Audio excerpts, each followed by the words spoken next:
Disque Genius. Donc la nouvelle vidéo, on va voir comment créer un dossier dans la partition de démarrage. Donc là je suis sur Windows 10. Donc on va voir comment créer un dossier et comment donc insérer des fichiers dans ce dossier. Attention, c'est pour utilisateurs avancés. Je ne suis pas responsable de ce que vous allez faire. Donc si par exemple je regarde ici, on va prendre exemple sur le disque dur que j'ai dans ce PC auquel je vous fais ce tuto. Le disque dur il est ici, là, hop, en noir. Chaque ligne noire ici, ça représente un périphérique. Ça c'est ma clé USB. Et ça, c'en est une autre. D'ailleurs, je vais retirer, pardon. Non, même pas. Je partirai, c'est pas grave, on va laisser comme ça. Donc, si par exemple vous voulez créer un dossier dans la partition de boot de votre disque dur, par exemple. Donc ici, vous avez des petits plus devant chaque ligne où il y a marqué des inscriptions. Voilà. Si je clique sur le petit plus ici, ça va développer la partition ESP.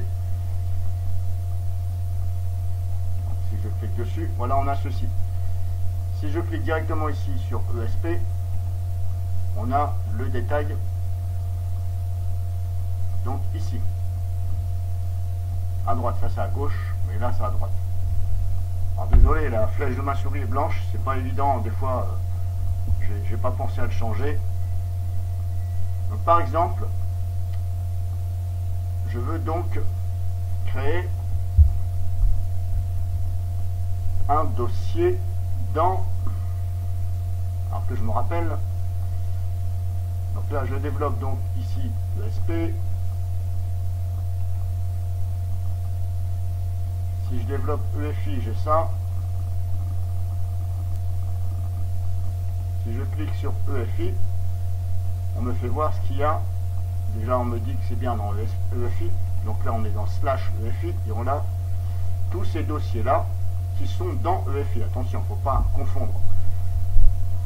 Donc vous voyez dans le dossier EFI, on a le dossier bot Microsoft OEM qui sont ici. Bot Microsoft OEM. Et si je clique sur OEM, ça développe les dossiers qu'il y a dans ce dossier. En jaune, ce sont des dossiers. Si maintenant je développe ici OEM, on a boot ici. Si je clique deux fois là, on a le détail de ce qu'il y a donc dans le dossier boot. On peut voir aussi ce détail ici à gauche. Si je fais ça, on a le détail ici. Donc je vais replier ici pour ne pas être trompé. Si par exemple je veux créer un dossier dans le dossier EFI, donc je clique ici, ensuite je me mets ici, je fais un clic droit et là on fait New Folder. Et là vous entrez le nom. Donc là vous entrez le nom par exemple. Je vais faire un exemple, hein, c'est pas grave. Donc, on va faire MX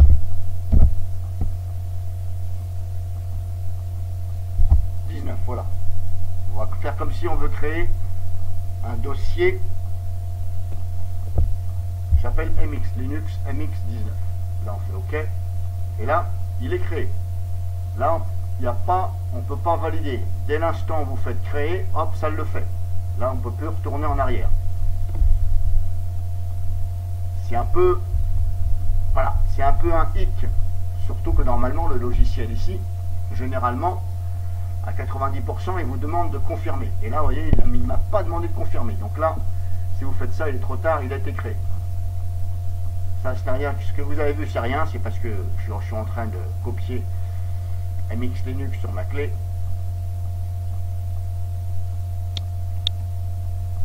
Il y avait une petite fenêtre de notification qui est apparue. Donc là, le dossier est créé. Donc là, vous voyez, je peux même pas cliquer sur Save. Là, si je ferme le logiciel, de toute façon, c'est créé. Donc maintenant, si je veux supprimer ce dossier ou si je veux ajouter, ben, je clique dessus et là je fais Delete File Permanently ou alors Delete File Directly. Bon, moi je préfère mettre Permanently.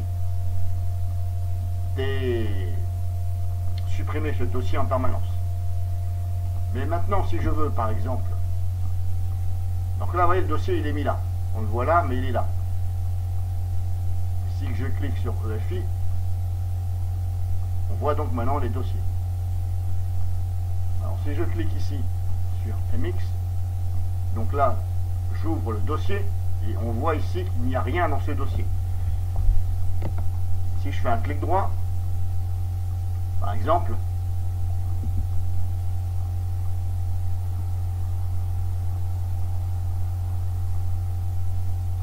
alors comment j'avais fait tout à l'heure, que je me rappelle, j'avais réussi à mettre un fichier dedans, si vous voulez. Alors si je fais un clic droit ici, non ça ne le fait pas, ici, si je fais un clic droit, alors je l'ai fait tout à l'heure, copy file, non c'est pas ça. Alors que je me rappelle, il y avait une option pour insérer un fichier.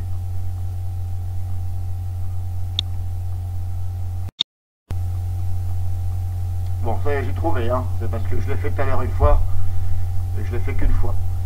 Donc là c'était bien ici, copy file to current partition, donc copier un fichier dans cette partition. Si je fais ça, là l'explorateur s'ouvre. Ici je vais chercher donc mon fichier. Je vais prendre par exemple, alors c'était où déjà? Je l'ai mis dans ma clé USB, mais la clé USB je l'ai retirée. C'est pas dans cette clé USB là, celles qui sont branchées. Donc ici j'avais un dossier qui s'appelle donc, c'était Grub pour lancer Linux, c'était Grub 64. Donc là on ne voit pas, on fait comme si je voulais mettre donc le fichier qui lance, qui permet donc au démarrage de Windows par exemple ou sur Linux de lancer le Linux. Donc personnellement je l'ai fait, ça n'a pas marché. J'ai essayé de booter sur ma clé, ça ne fonctionne pas.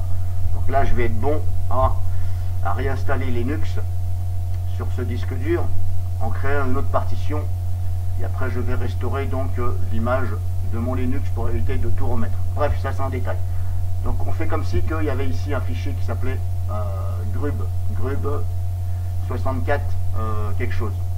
Donc vous allez le sélectionner ici et vous faites Open. Et là vous allez avoir des fenêtres de confirmation.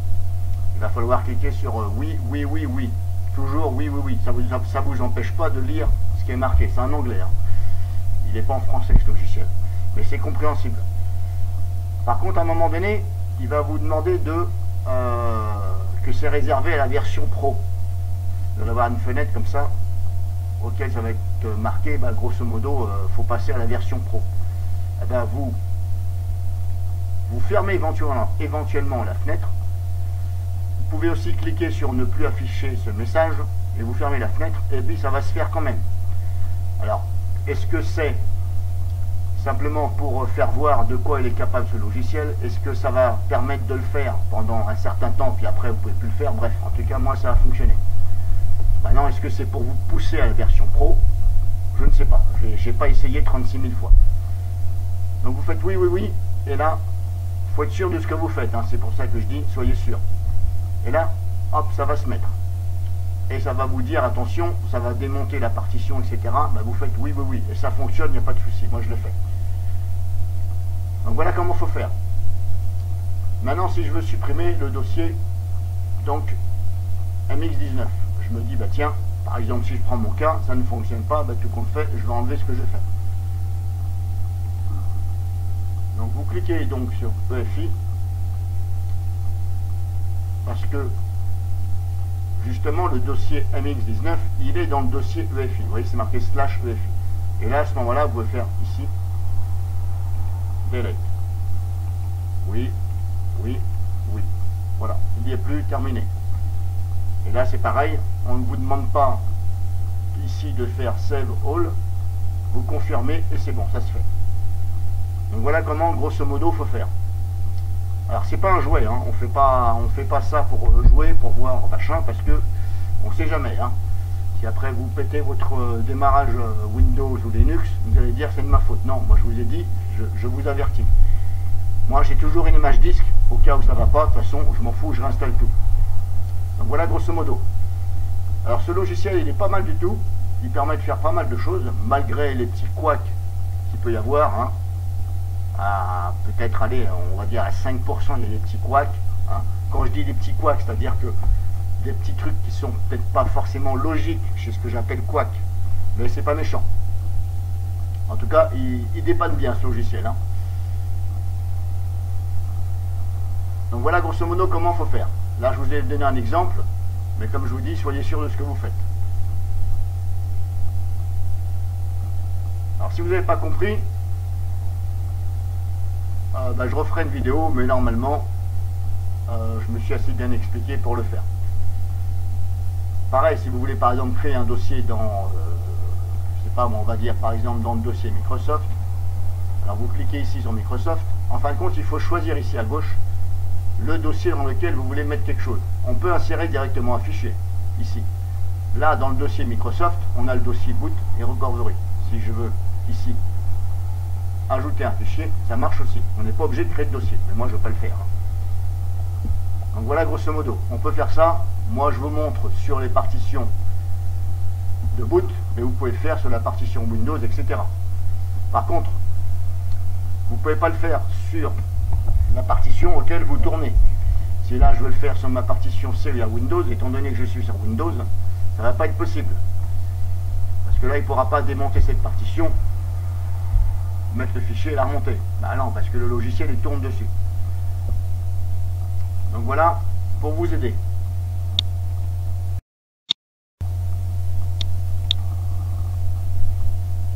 Donc je vais en profiter pour regarder ce que je veux, et en même temps ça vous allez regarder. Là je viens donc de copier l'ISO Linux MX sur ma clé USB ici de 4 Go. Là, ici ma clé USB. Si je développe ici USB, on a ça. Si je développe, on a ça. Si je clique sur le dossier boot, ça me fait voir des fichiers. Là, ce ne sont pas des dossiers, ce sont des fichiers qui sont dans le dossier boot. Si je clique encore ici sur boot, on a le dossier ici, Grub. On peut le voir ici en développant ici aussi. Si je clique ici sur Grub, on voit ce qu'il y a dedans. Ici.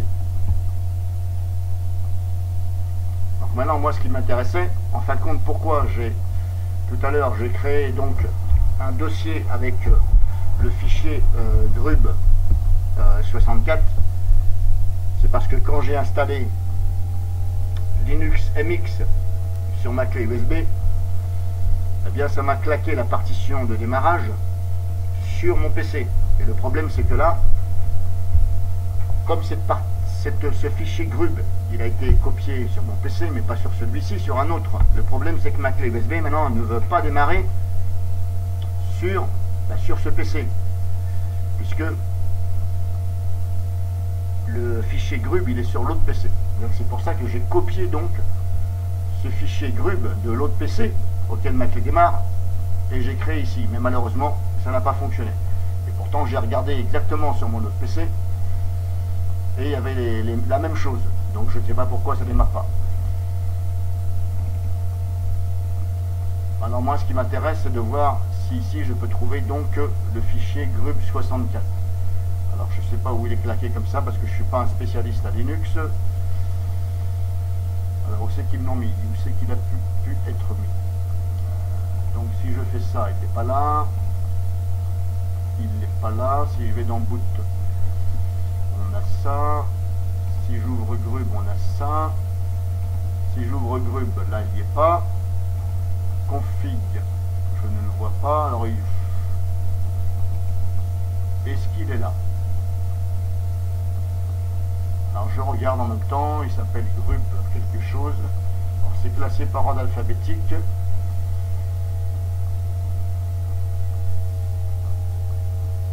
Alors c'est c'était marqué Grub 64. Là, vous voyez, on a Grub machin, mais on n'a pas... Je vois pas le Grub 64. Alors où c'est qu'ils me l'ont mis? Est-ce qu'il est là-dedans? Je regarde en même temps dans les dossiers là, et je regarde le détail ici.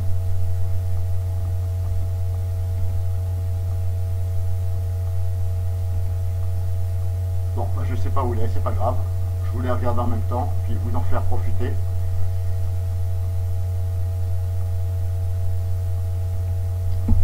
Alors que je dise pas de bêtises, il est pas là-dedans. Non.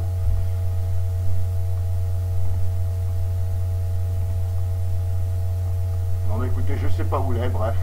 Je vais regarder comme ça. Je sais pas où ils m'ont claqué le fameux fichier Grub. Il y en a un là, mais c'est pas celui-ci. Moi, c'était Grub 64, c'était marqué. Bref, il n'y est pas. Bon, c'est pas grave. Donc voilà, je vous ai montré ceci. Alors, ce que je vais faire, vu que ce que j'ai fait, ça n'a pas fonctionné, ma clé ne veut pas démarrer, pourtant j'ai copié le bon dossier, je l'ai renommé exactement pareil, j'ai copié ce fichier, ça démarre sur l'autre PC, mais ça ne démarre pas sur celui-là. Alors maintenant, ce que je vais faire, je vais booter sur ma clé MX Linux, sur mon PC Windows, et je vais tenter donc une réparation du Grub, où je vais faire install Grub. Et on verra bien, je vous dirai dans les commentaires si cette clé, maintenant elle est bootable sur ce PC.